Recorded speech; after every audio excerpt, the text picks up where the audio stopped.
In the 1960s, American home cooking was a vivid snapshot of a nation riding the wave of post-war prosperity while clinging to the comforting rhythms of tradition. The kitchen was the undisputed heart of the home, equipped with gleaming new appliances, electric ranges, refrigerators with freezer compartments large enough for TV dinners, and the occasional early microwave that felt like science fiction. Meals were structured around a predictable schedule.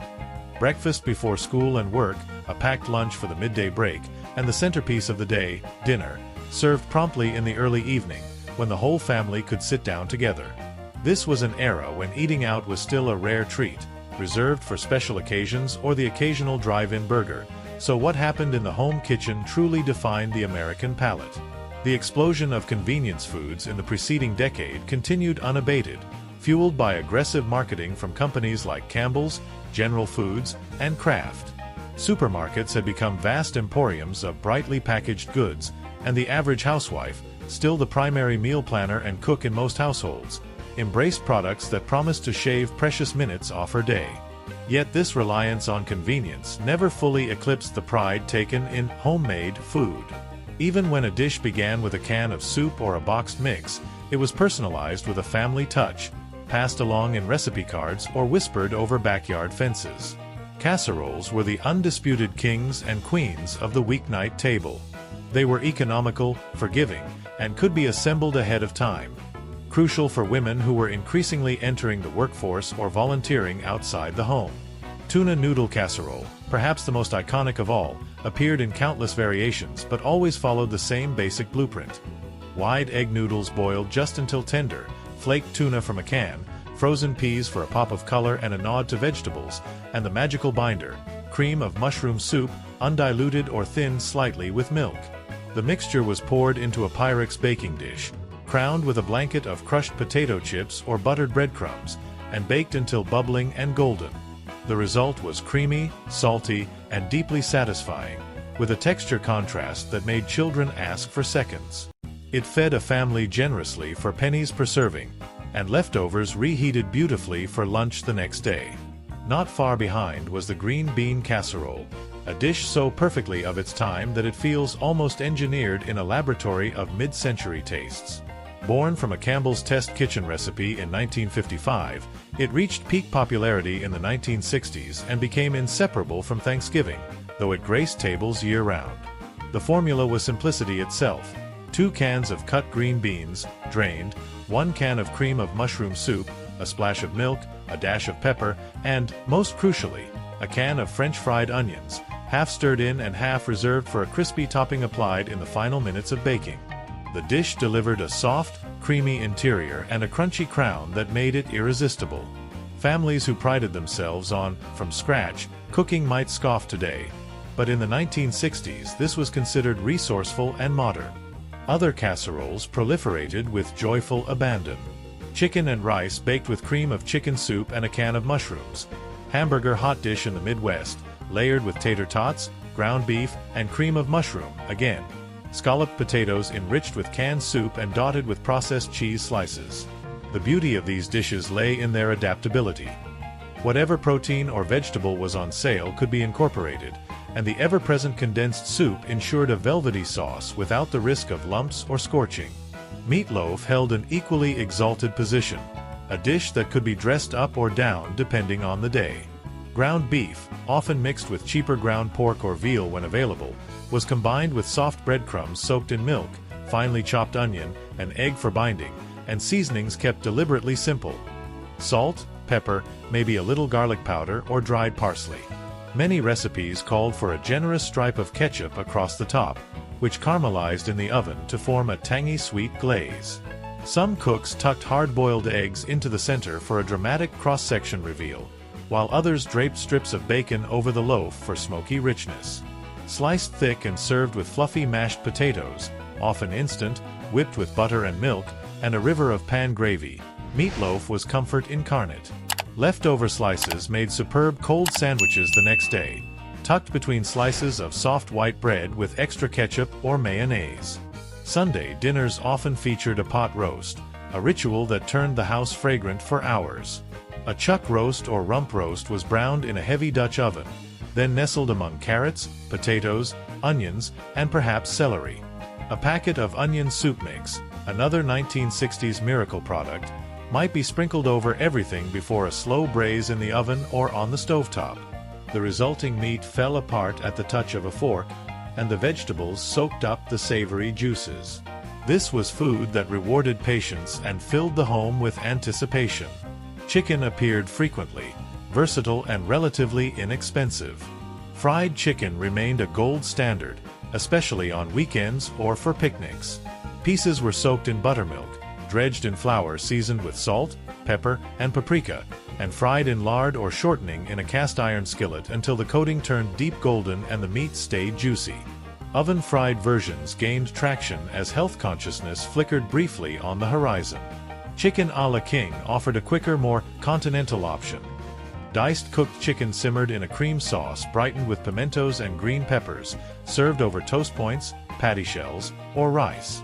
It felt elegant without requiring much skill. The fascination with gelatin knew no bounds. Jell-O salads dotted potluck tables like colorful jewels, their shimmering molds released onto lettuce leaves with a satisfying plop. A typical savory version might combine lime gelatin with grated cabbage, shredded carrots, crushed pineapple, and a dollop of mayonnaise folded in once partially set. Sweet versions layered fruit cocktail, miniature marshmallows, and whipped topping, Cool Whip, introduced in 1966, quickly became indispensable. Perfection salad, grated cabbage, celery, and pimentos suspended in lemon gelatin, was a holdover from earlier decades but still popular. These dishes were prized for their make-ahead ease and their ability to stretch ingredients, turning modest components into something visually impressive. Desserts leaned toward the reliable and the sweet. Boxed cake mixes from Betty Crocker or Duncan Hines produced tall, tender layers that rarely failed, frosted generously with canned or homemade buttercream. Chocolate sheet cakes baked in a jelly roll pan and topped with warm fudge icing poured straight from the saucepan were birthday staples. Cookies often meant Toll House chocolate chip, the recipe printed on every bag of Nestle chips, or simple sugar cookies cut into shapes for holidays. Pineapple upside-down cake, baked in a cast-iron skillet with rings of canned pineapple and maraschino cherries, delivered dramatic flair with minimal effort. Apple pie remained the patriotic ideal, though many cooks used canned apple pie filling for speed. Breakfast was straightforward and hearty. Cold cereals, Corn Flakes, Rice Krispies, Cheerios, competed with newer, sweeter entrants like Captain Crunch and Frosted Flakes, heavily advertised on Saturday morning cartoons. Hot cereals included oatmeal or cream of wheat, sweetened with sugar and milk. Weekends brought pancakes made from Bisquick or Aunt Jemima mix, stacked high and drenched in log cabin syrup, or French toast dusted with powdered sugar. Bacon or sausage links sizzled alongside eggs fried sunny side up or scrambled soft. Orange juice came from frozen concentrate, reconstituted in a pitcher, and coffee percolated on the stove for adults. Lunches for children were packed in metal lunchboxes featuring the latest TV characters. A classic combination: peanut butter and grape jelly on soft white bread, a piece of fruit, a thermos of Campbell's tomato or chicken noodle soup, and a Hostess cupcake or Twinkie for dessert. Adults might brown bag tuna salad sandwiches on Wonder Bread or leftovers from the night before. Side dishes reflected the era's preference for ease. Canned vegetables, corn, green beans, peas, were heated with a pat of butter. Frozen vegetables, especially peas and corn, were boiled briefly. Baked potatoes emerged from the oven wrapped in foil, split open and loaded with butter and sour cream. Salads often meant iceberg lettuce wedges drizzled with creamy Thousand Island or French dressing from a bottle, or a molded gelatin salad on the side. Barbecuing surged as charcoal grills became backyard staples. Weekends featured hamburgers formed from ground chuck, seasoned lightly and grilled to medium, served on buns with ketchup, mustard, pickle slices, and perhaps a leaf of lettuce. Hot dogs, usually all beef franks like Oscar Mayer, were another favorite, boiled or grilled and nestled in steamed buns.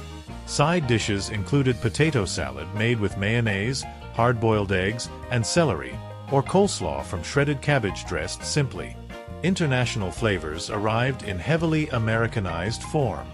Italian night meant spaghetti with meat sauce, the sauce often starting with a jar of ragu or prego, though many still simmered their own from canned tomatoes. Lasagna layered noodles with ricotta, mozzarella, and more meat sauce. Tacos came via old El Paso kits. Crisp corn shells, seasoned ground beef, shredded lettuce, diced tomatoes, and grated cheese assembled separately. Chow mein relied on canned bean sprouts, la choy soy sauce, and chow mein noodles from a can, exotic yet reassuringly mild. Beverages revolved around milk, whole of course, Kool-Aid mixed strong and sweet, instant iced tea, Lipton's was ubiquitous, and soft drinks like Coca-Cola or root beer in glass bottles. Adults enjoyed cocktails, martinis, Manhattans, or highballs, at parties, while punch bowls held sherbet floating in ginger ale or 7-Up. Church suppers and neighborhood potlucks were social highlights, where signature dishes earned quiet fame. Deviled eggs piped with a yolk mayo mustard filling and dusted with paprika, 7-layer salad built in a glass bowl, lettuce, peas, bacon bits, cheese, and a mayonnaise topping. Baked beans doctored with brown sugar and molasses, or ambrosia heavy with coconut and mandarin oranges. Regional differences persisted. New England homes served baked beans with brown bread on Saturdays. The Midwest embraced tater tot hot dish and Jell-O salads with enthusiasm. Southern tables featured cornbread, collard greens cooked long with ham hock, and sweet tea. The Southwest incorporated more chiles and beans. Yet national brands and television advertising created a shared culinary vocabulary that transcended geography. Food was rarely spicy. Black pepper was adventurous enough for most palates. Fresh herbs were uncommon outside Italian-American households. Dried parsley or oregano sufficed. Garlic appeared cautiously, often as powder rather than fresh cloves. Sweetness permeated both savory and dessert realms, from the glaze on ham to the marshmallows in salad. Children were expected to eat what was served, though mothers often negotiated with mild flavors and familiar textures to avoid battles. Television stayed off during dinner in many homes, encouraging conversation about the day's events. Grace might be said, or at least a moment of quiet appreciation. As the decade progressed, subtle shifts appeared. Julia Child's television program introduced some households to French techniques, though most viewers admired more than they emulated. Health concerns were minimal. Fat was flavor, and calories were rarely counted. Smoking at the table was still common in some circles, and portion sizes were generous. Looking back, 1960s home cooking embodied optimism and pragmatism in equal measure. It fed a growing nation efficiently, embraced innovation without abandoning tradition, and created memories that linger in the collective consciousness. The flavors, creamy, salty, tangy, sweet, were bold and uncomplicated, much like the era itself. Those meals, served on formica tables under warm kitchen light, nourished bodies and strengthened family ties in a time of profound change. One comforting casserole, one reliable meatloaf, one shimmering Jell-O mold at a time.